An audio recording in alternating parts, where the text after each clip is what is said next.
ಹೈಕಮಾಂಡ್ನವರು ನನಗೆ ರಾಜ್ಯಸಭಾಕ್ಕೆ ಹೋಗಿ ಅಂತ ಹೇಳಿದ್ರು. ರಾಜ್ಯಸಭಾಕ್ಕೆ ಹೋಗಿ ಅಂತ ಹೇಳಿದ್ರು. ನಾನು ಭಾಳ ವಿನಮ್ರವಾಗಿ ಆಗಲ್ಲ ಅಂತ ಹೇಳಿದೆ. ನಾನು ರಾಷ್ಟ್ರ ರಾಜಕಾರಣದಲ್ಲಿ ನನಗೆ ಆಸಕ್ತಿ ಇಲ್ಲ, ರಾಜ್ಯ ರಾಜಕಾರಣದಲ್ಲೇ ಇರ್ತೀನಿ ಅಂತ ಹೇಳಿದ್ದೀನಿ. ನನಗೆ ಇನ್ನು ಜನ ಆಯ್ಕೆ ಮಾಡಿರೋದು ನನಗೆ 5 ವರ್ಷಕ್ಕೆ, ಇನ್ನೂ 2 ವರ್ಷ ಇದೆ.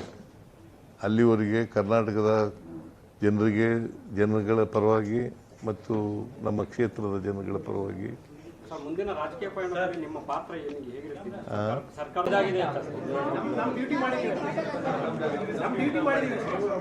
ಎಲ್ಲ ಮಾಧ್ಯಮದ ಸ್ನೇಹಿತರಿಗೆ ಧನ್ಯವಾದಗಳನ್ನು ಹೇಳಲಿಕ್ಕೆ ಬಯಸ್ತಾ ಇದ್ದೇನೆ. ಹಾಳಮ್ಮ, ನಾ ಇನ್ನೂ ಮುಗಿಸೇ ಇಲ್ಲ.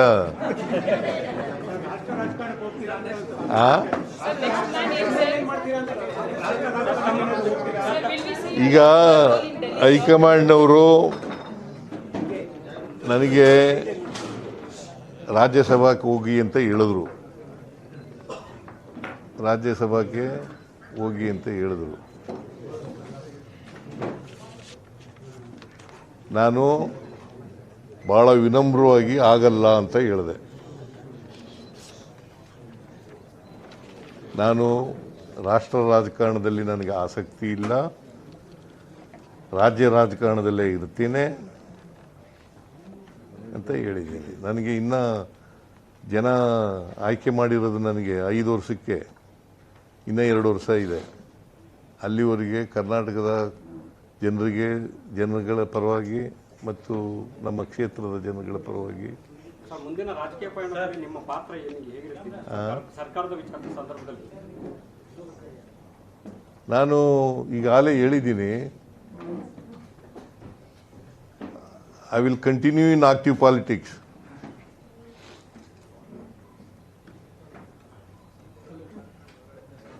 ನಾನು ಕೋಮು ಶಕ್ತಿಗಳ ವಿರುದ್ಧ ಹೋರಾಟ ಮಾಡ್ತೀನಿ ಅಂತ ಹೇಳಿದ್ದೀನಿ. ರಾಜಕೀಯ ಪಾತ್ರ ಅಂದ್ರೆ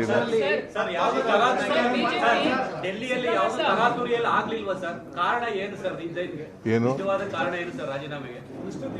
ನಾನು ಮೊದಲಿಂದ ಹೇಳ್ತಾ ಇದ್ನಲ್ಲ, ಹೈಕಮಾಂಡ್ನವರು ಯಾವಾಗ ಹೇಳ್ತಾರೆ ಆವಾಗ ಕೊಡ್ತೀನಿ ಅಂತ ಹೇಳಿದ್ದೆ. ಒತ್ತಡ ಏನಾಗ್ತದೆ?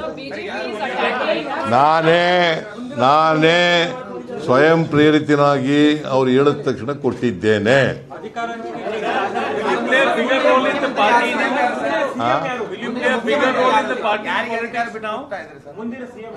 ಒಬ್ರು ಕೇಳಿದ್ರೆ ಹೇಳ್ಬೋದು, ಎಲ್ಲರ ಒಟ್ಟಿಗೆ ಕೇಳಿದ್ರೆ 4 ಜನ 5 ಜನ ಕೇಳಿದ್ರೆ ಯಾರಿಗೂ ಉತ್ತರ ಕೊಡೋದು?